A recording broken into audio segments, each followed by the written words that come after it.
le nez. Coucou, c'est Skywalker4448 sur TikTok. Vous me connaissez peut-être ou pas. Sur TikTok, j'ai fait de la prévention par rapport aux produits illicites. Je sais pas si je peux dire le nom. Par rapport aux choses qu'on se met dans le nez ou dans la bouche. Voilà.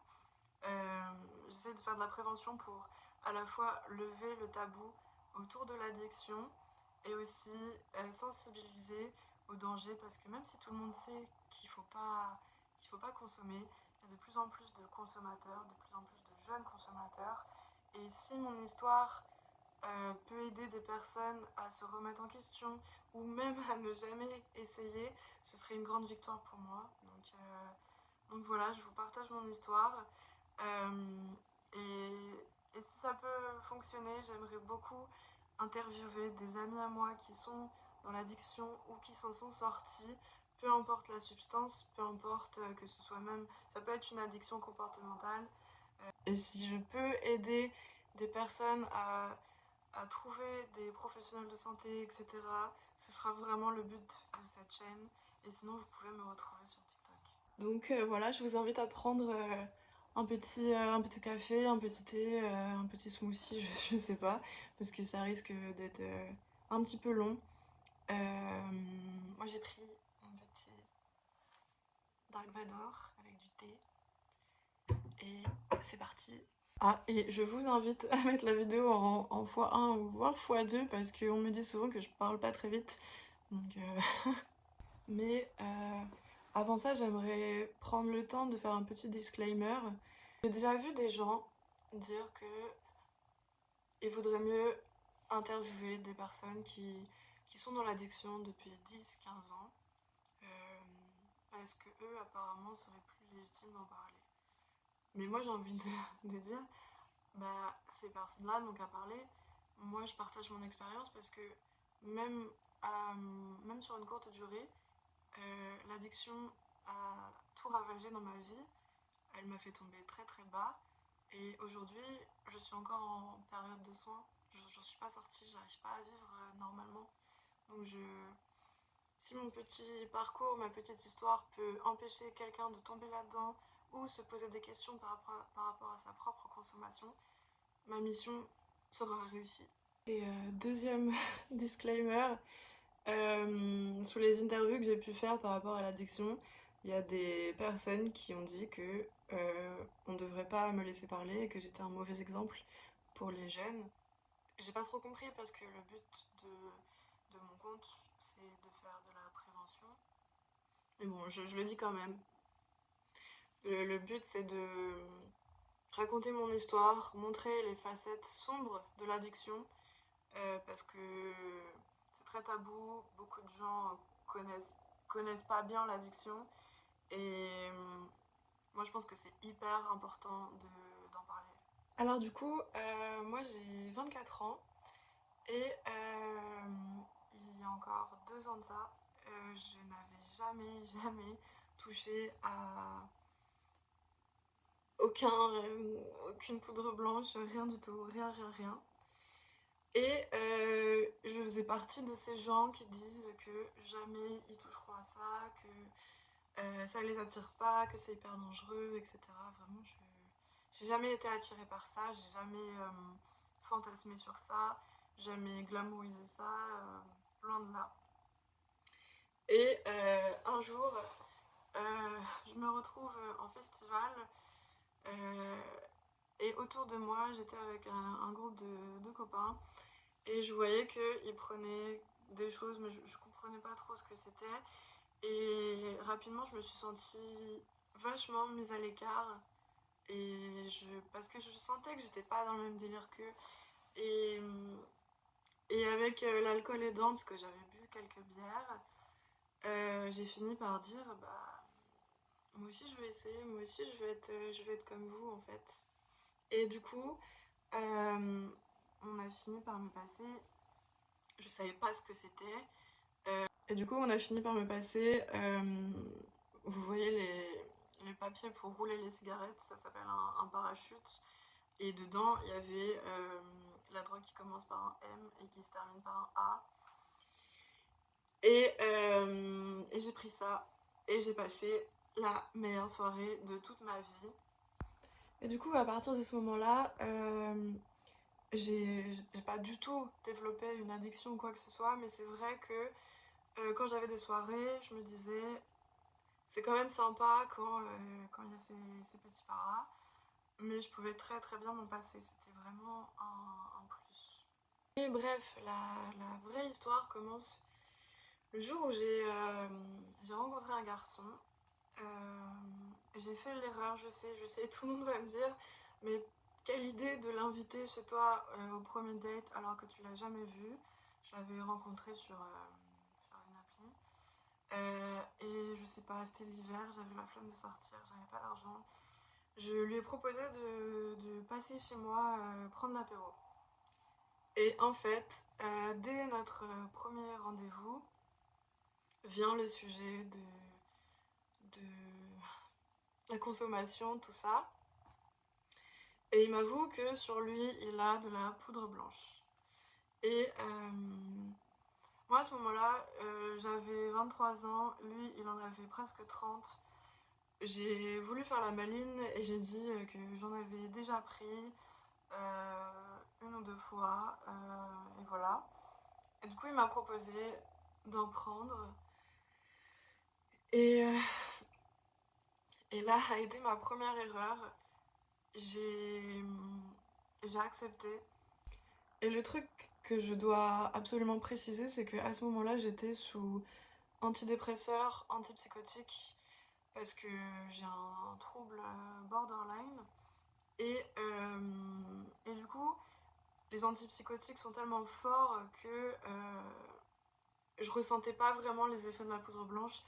Et ça a beaucoup impressionné ce garçon qui m'a encouragé à en prendre plus pour être plus dans son délire à lui, pour qu'on soit tous les deux très énergiques, très euphoriques. Parce que moi, franchement, je m'endormais. Alors que lui, il pouvait partir pour des heures et des heures et des heures de consommation sans dormir. Donc j'en ai pris pas mal. Ah, et d'ailleurs, si vous êtes comme moi sous antidépresseurs ou antipsychotiques, renseignez-vous bien sur les risques avec les mélanges, tout ça, ça peut être hyper dangereux. Bref, et du coup, ce garçon, j'en suis tombée extrêmement, extrêmement amoureuse. On est sortis ensemble pendant quelques mois et on avait une relation très très fusionnelle. On habitait pratiquement ensemble parce que j'étais tout le temps chez lui. Et je me suis rendu compte très rapidement qu'il était un consommateur quasi quotidien de poudre blanche. Et en fait, au début, je me rendais pas compte qu'il était dans une addiction. Je sais pas pourquoi, ça me choquait pas. Peut-être parce que je pense qu'il était tellement dans le déni lui-même de sa propre consommation qu'il me disait qu'il n'avait aucun problème et que tout allait bien, qu'il était dans le contrôle. Et j'étais tellement aveuglée par l'amour et le respect que je portais que je buvais ses paroles. Et du coup, pour moi, il n'y avait aucun souci. On contrôlait très bien. Et à ce moment-là, je ne payais pas du tout ma consommation. C'était. Je consommais grâce à lui parce qu'il en avait sur lui, il m'en donnait tout le temps, il m'encourageait à en prendre. Et en fait, je me suis un peu noyée dans cette relation qui était très fusionnelle et très toxique. Mais je développerai pas les raisons de pourquoi cette relation était toxique ici. Ça fera peut-être l'objet d'une vidéo entière, tellement c'était assez intense. Et en fait, notre quotidien, c'était beaucoup de soirées. On sortait beaucoup, je l'accompagnais partout.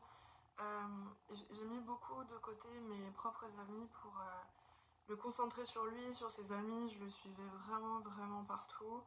Ma vie, c'était devenu lui. Et petit à petit, je me suis rendu compte que j'envisageais plus du tout les soirées sans la poudre blanche. Alors que, du haut de mes 23 ans, j'avais toujours profité comme une personne normale des soirées. Je n'avais pas besoin de quoi que ce soit, juste un peu d'alcool, mais comme beaucoup de personnes. Et là, pour moi, c'était non, non, si on sort, il faut de la poudre blanche. Et pire que ça, dès que les effets retombaient, je ressentais des grosses angoisses et je pouvais me sentir très très très mal. Et ça a pris que 2 mois à se mettre en place. Et en fait, un jour, sans s'en rendre compte, l'addiction s'installe petit à petit. Et je me suis mise à acheter moi-même ma propre consommation. Et, euh, et j'ai dépassé des limites que j'aurais jamais pensé dépasser, comme consommer la journée, consommer au réveil, consommer en présence de mon frère à l'appartement, consommer en cachette de mes amis, alors que quand j'avais entendu des histoires de gens qui consomment des produits illicites en dehors des soirées, pour moi c'était des gros toxicos. J'aurais jamais pensé que ça pouvait m'arriver et ça m'est arrivé en 2-3 mois de temps. Et le gros problème, une fois qu'on touche à la dure, c'est que globalement tout le reste nous fait beaucoup moins peur. Et moi c'est ce que j'ai expérimenté. J'ai touché à pas mal de produits. Je sais pas si je peux vraiment citer les noms, mais ce qui circule le plus parmi les jeunes en ce moment, celle qui commence par 3, celle qui commence par M et termine par A, euh, les petites pilules colorées avec des jolis dessins dessus, euh, l'anesthésiant pour cheval, euh, et aussi le produit qu'on met dans les verres des personnes pour abuser d'elles. Enfin bref, c'était le champ libre à beaucoup de choses, mais je ressentais aucune addiction pour quoi que ce soit, sauf la poudre blanche. Petit à petit, j'étais incapable d'envisager ma vie sans, parce que j'étais extrêmement malheureuse. J'avais des angoisses terribles et même si avec la poudre blanche on ressent pas de manque physique, le manque psychologique peut être d'une violence terrible. Et je pense que à partir du moment où on a un profil fragile de base, dépression, trouble borderline, c'est un cocktail explosif parce que pour moi ça a été waouh, j'ai trouvé la solution pour être heureuse. C'est le meilleur antidépresseur du monde. Je sais que c'est dangereux, mais je suis pas heureuse sans. Et même au bout de presque 5-6 mois de relation avec ce garçon, j'étais toujours dans le déni d'une potentielle addiction. Et je pense que c'est parce que le peu de fois où j'ai osé aborder le sujet, dire que c'est bizarre quand même, j'ai du mal à, j'ai du mal à fonctionner sans, je peux plus faire de soirée sans, j'ai besoin d'en acheter beaucoup. Euh, il me répondait, à chaque fois, il me répondait que il y avait aucun souci, que globalement l'addiction c'était des inventions pour attirer l'attention sur soi, que si moi j'avais un problème, lui aussi il avait un problème. Euh, et il se mettait dans des colères assez extrêmes, à frapper le mur quand j'abordais la question. Donc je me suis dit tout va bien, il a raison, ça va. À ce moment-là, pour moi, ma vie n'avait jamais été aussi épanouie, heureuse, alors que tout s'effondrait petit à petit autour de moi. J'étais incapable d'être intéressée par autre chose que les moments où je pouvais consommer. J'arrivais plus à travailler, j'avais à ce moment-là une alternance parce que j'étais en master. J'étais incapable de travailler, j'étais très malheureuse parce que je consommais pas, je pensais qu'à ça, je voulais consommer à tout moment. Et en fait, je vivais pour le moment où la consommation était possible, c'est-à-dire les soirées, les fêtes. Et du coup, le week-end, pour moi, ça commençait de plus en plus tôt dans la semaine. Ça commençait le mercredi soir et ça durait jusqu'au lundi soir, en fait. Et parfois, je dormais pas pendant 2-3 jours. Je mangeais pas parce que la poudre blanche coupe la faim, empêche de dormir. Et j'avais l'impression d'être la plus heureuse parce que j'étais avec un garçon dont j'étais follement amoureuse. et que la poudre blanche nous fait ressentir des choses extrêmes, beaucoup d'euphorie, elle nous donne beaucoup d'énergie, donc pour moi c'était une période incroyable. Mais malheureusement, le conte de fées s'est arrêté quand on s'est séparés assez brutalement. C'était pas vraiment de mon fait d'ailleurs, mais avec le travail que j'ai fait sur moi, avec des professionnels de santé, etc., je me dis que c'est la meilleure chose qui me soit arrivée parce que c'est une relation qui était devenue, enfin qui a toujours été violente psychologiquement et même physiquement. Et que il y avait clairement une emprise, ce garçon avait une emprise sur moi.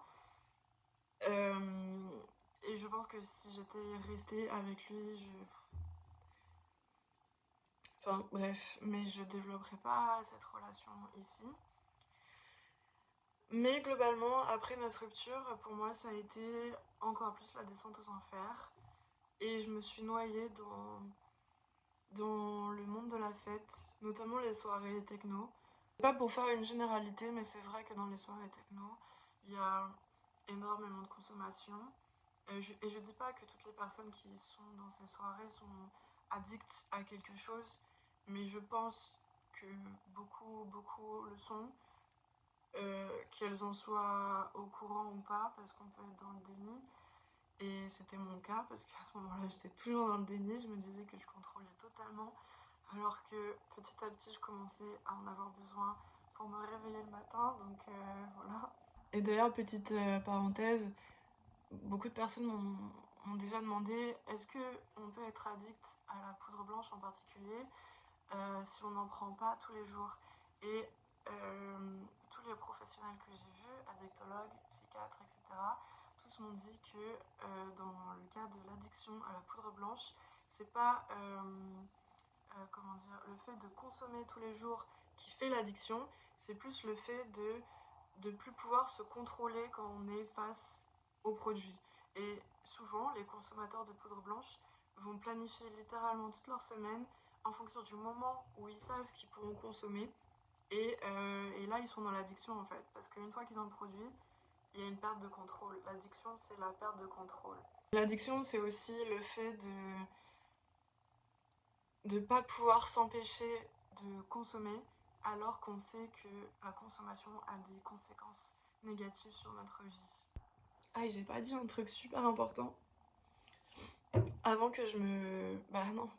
Dès les premières semaines de ma relation avec mon ex, je crois que ça faisait 2 ou 3 semaines qu'on se connaissait et j'avais pas trop le moral. Du coup, il m'avait proposé de m'emmener en week-end dans dans sa maison de famille en Normandie.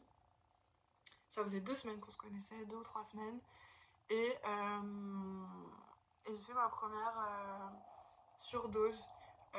C'est-à-dire que ce soir-là, j'ai pris quelques paras de MA et il m'a passé, parce que moi à ce moment-là j'en achetais pas moi-même, il m'a passé beaucoup de poudre blanche mélangée à mes médicaments habituels, plus de l'alcool, un cocktail explosif. J'ai terminé aux urgences. Et je veux pas remettre la faute sur lui parce qu'il m'a pas mis le couteau sous la gorge. Mais moi je me dis, maintenant que moi je connais les effets de la poudre blanche sur moi, jamais de la vie en fait j'en proposerai à une personne qu'on n'a jamais pris ou qui n'y connaît vraiment pas grand chose. Je l'encouragerai pas à en prendre, à en prendre, à en prendre. Euh, Surtout quand on sait que la personne est fragile psychologiquement de base, qu'elle prend des traitements assez lourds. Pour en dire un petit peu plus sur lui, euh, ce garçon n'a pas été accepté par les pompiers pour m'accompagner aux urgences parce que quand j'étais dans le gaz et que j'arrivais à dire des choses de manière un peu inconsciente, j'ai dit qu'on s'était disputé. Et je pense qu'ils ont senti que ce garçon était violent, et parce que c'est le cas, c'est un garçon violent. Et du coup, quand j'ai été prise en charge par les urgences, il est reparti à la maison. Et il est parti dormir. Et quand je me suis réveillée et que j'ai pu partir des urgences, je l'ai appelé pendant 2 heures et il n'a pas répondu. Et moi j'attendais. Je me souviens, j'étais en... ah oui, j'étais en pantalon avec un collant, pas de chaussures et juste une veste sur moi pour me couvrir. J'avais rien du tout et j'ai attendu dans la salle d'attente comme ça qu'il vienne me chercher pendant 2 heures parce qu'il dormait. Et quand il est arrivé, il était tout sourire. Moi, je sortais des urgences d'une surdose et il me dit bah ça va pas et tout, tu fais la tête. Et moi, je lui dis bah ouais, ça fait 2 heures que je suis dans la salle d'attente des urgences à moitié à poil et que tu réponds pas. Et il m'a dit bah oui, mais imagine la nuit que j'ai passée, il fallait que je me repose. Bref, parenthèse fermée sur ce garçon. Je vais revenir à l'après-rupture où en fait, globalement, bah, ma vie c'était les soirées. Et même si je donnais la meilleure image de moi sur les réseaux à ce moment-là, c'était la pire période de toute ma vie. Euh, je, J'étais heureuse que quelques heures par semaine et ces heures c'était pendant les heures de consommation en fait. Et mes redescentes étaient de plus en plus violentes psychologiquement. Euh, les redescentes, pour ceux qui ne savent pas, c'est quand le produit ne fait plus effet, bah, le pic de dopamine, de sérotonine qu'on a eu dans le cerveau s'effondre. Et, et quand on est fragile psychologiquement, c'est très très très violent. Pour moi, c'était des pensées suicidaires à chaque fois, c'était affreux. Euh, j'ai fait plusieurs passages aux urgences psychiatriques dans cette période-là. J'ai refait 2 surdoses. Euh, et d'ailleurs, à ce moment-là, ma psychologue m'a dit quelque chose qui m'a vraiment bouleversée, qui m'a fait réfléchir. Elle m'a dit, mais Emma, tu sais que les surdoses, les overdoses, c'est des tentatives de, je sais pas si je peux dire le mot, consciente ou inconsciente en fait. Mais ça m'a pas aidé à m'en sortir. Et mes parents se sont rendus compte euh, assez tardivement que j'étais tombée dans la dure. Euh, et c'est mes parents qui m'ont encouragée à aller voir un addictologue. Ils étaient très inquiets évidemment. Et en plus, c'est pas comme si j'avais un profil à problème, entre guillemets. Ils auraient jamais pu, je pense, imaginer que je tombe là-dedans. Parce que globalement, j'étais une fille assez sérieuse. J'ai fait des études de droit, etc. Euh, Même si j'ai toujours eu des antécédents psychologiques, c'était assez gérable jusque-là. Euh, et en fait, en quelques mois de temps, tout s'est effondré.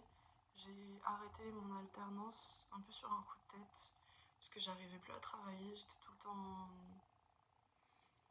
le temps en arrêt maladie parce que globalement j'étais au fond du trou quand je pouvais pas consommer. Et, euh, et j'ai arrêté d'aller en cours. Euh, et en fait, j'alternais entre je suis au fond du trou, dans mon lit, à pleurer, à vouloir mourir, et ah, ça y est, je consomme, la vie est incroyable. Euh, C'était toujours les extrêmes, et pour que ça aille, il fallait absolument qu'il y ait de la poudre blanche. Et je me mettais à. Même si je voyais à ce moment-là une addictologue, je continuais à sortir tout le temps, tout le temps, tout le temps. Et pour moi, c'était juste un prétexte pour pouvoir consommer sans me sentir bizarre en fait. Et je faisais des trucs que je faisais pas avant. Je sortais toute seule en soirée techno quand mes potes ne pouvaient pas m'accompagner. Je ne pouvais pas envisager un vendredi, un samedi sans sortir parce que il fallait que je consomme et j'étais tout le temps, tout le temps, tout le temps en soirée en train de consommer. Et à ce moment-là, même si je naviguais entre des périodes de tristesse intense et des moments de grande euphorie, Ça allait globalement parce que j'avais toujours les moyens de financer mon addiction. Là, j'avais compris que j'avais une addiction grâce à l'addictologue, mais je me disais, je contrôle, tout va bien. Et je le vivais assez bien parce que j'avais perçu mes derniers salaires d'alternance, j'étais très bien payée et j'avais pas de loyer à payer, donc vraiment tout partait dans la poudre blanche, dans les soirées. Euh, mais petit à petit, j'ai plus d'argent en fait. Et là, ça a été vraiment la descente aux enfers. Et tout à l'heure, j'ai précisé que ça peut être dangereux de mélanger les antidépresseurs, anxiolytiques, antipsychotiques, tout ça, avec la consommation. Tout dépend des médicaments, bien sûr, mais les miens, c'était vraiment à la fois dangereux et en plus, la consommation empêchait les antipsychotiques en particulier de faire effet. Et du coup, psychologiquement, je m'effondrais, mais j'étais incapable de m'arrêter parce que la poudre blanche était bien plus performante que les antipsychotiques. Et je m'étais noyée en fait à ce moment-là. C'était pas envisageable d'arrêter. Mon bonheur dépendait de ça. Et j'avais plus aucune énergie, plus aucun bonheur, plus aucune motivation pour rien, sauf dans les moments de consommation. Enfin bref. Et malgré mes passages aux urgences, que ce soit pour des surdoses, que ce soit pour des urgences psychiatriques, parce qu'en redescente, j'avais des pensées de mettre fin à mes jours. Je sais pas, je voulais pas aller mieux. J'étais terrorisée de sortir de tout ça, de revenir à la vie réelle, parce que pour moi, la vie réelle, c'était une redescente permanente, c'était plus de bonheur possible. Sauf que le problème, c'est quand le manque d'argent a commencé à arriver. Euh, Là, je précise que j'ai de la chance d'avoir grandi dans une famille qui est bienveillante et qui m'a pas lâchée quand elle a compris ce qui m'arrivait. Mais tout de suite, en fait, ils ont fait en sorte que l'argent que j'ai ne puisse pas être utilisé pour la consommation. Et donc, je me suis retrouvée un peu démunie. J'avais un toit sur la tête, j'avais de la nourriture, mais moi, ce que je voulais, c'était pas ça. Et du coup, au début, en fait, je sacrifiais la nourriture pour la poudre blanche. D'ailleurs, j'ai perdu énormément de poids. Euh, et ça me posait pas de problème parce que avec la poudre blanche, on n'a pas envie de manger. On s'en fout, en fait. Et petit à petit, mes parents ont compris ça. Du coup, en fait, pour que j'ai à manger, ils m'ont créé un compte sur une appli de courses et avec leur carte bancaire. Et du coup, en fait, pour avoir des courses, je passais commande sur le site avec leur carte. Donc, j'avais pas d'argent sur mon compte. Donc, j'étais vraiment bloquée.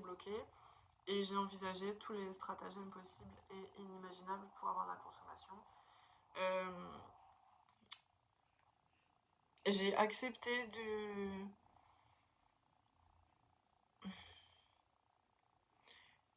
Je pense que j'ai eu des relations avec des personnes qui avaient de la consommation que je n'aurais pas accepté en temps normal. C'est pas... comment dire? C'est pas que c'est pas consenti, mais je l'aurais pas fait. Je savais que à la clé il y avait quelque chose. Même si c'était un rapport amical, il y avait un échange quand même. Euh, et je me suis mise dans des situations. J'ai j'ai découvert qu'on pouvait contracter des mini-prêts sur Lydia. Je me suis endettée comme pas possible pour pouvoir consommer. Euh, et Et j'ai même envisagé très très très fortement la prostitution en fait. Et c'est pour ça, j'ai vraiment envie de faire passer le message que... On m'a déjà dit, la poudre blanche, c'est un produit de riche, et parce que ça coûte cher. Mais j'ai envie de répondre qu'une fois que, malheureusement, on est tombé dans l'addiction, la personne addicte, elle trouvera tous les moyens pour s'en procurer, quitte à faire des choses que jamais, jamais, jamais elle aurait accepté de faire. Parce que la consommation est bien plus forte que tout. Et, et là, il y a des connards qui vont répondre, mais t'avais qu'à pas essayer. Mais ça m'étonnerait que toi, le connard qui pense ça, t'aies jamais fait d'erreur dans ta vie. Et même si t'en as jamais fait, je pense que c'est un manque terrible d'humanité de juger une personne qui a succombé à ça parce que c'est la seule solution qu'elle a trouvée pour avoir du bonheur, pour mettre fin à des souffrances internes. Parce qu'une personne addicte, elle ne devient pas comme ça. Une personne addicte, elle a un profil addictif en général. Il y a une tristesse derrière, un mal-être, il y a quelque chose. Bref,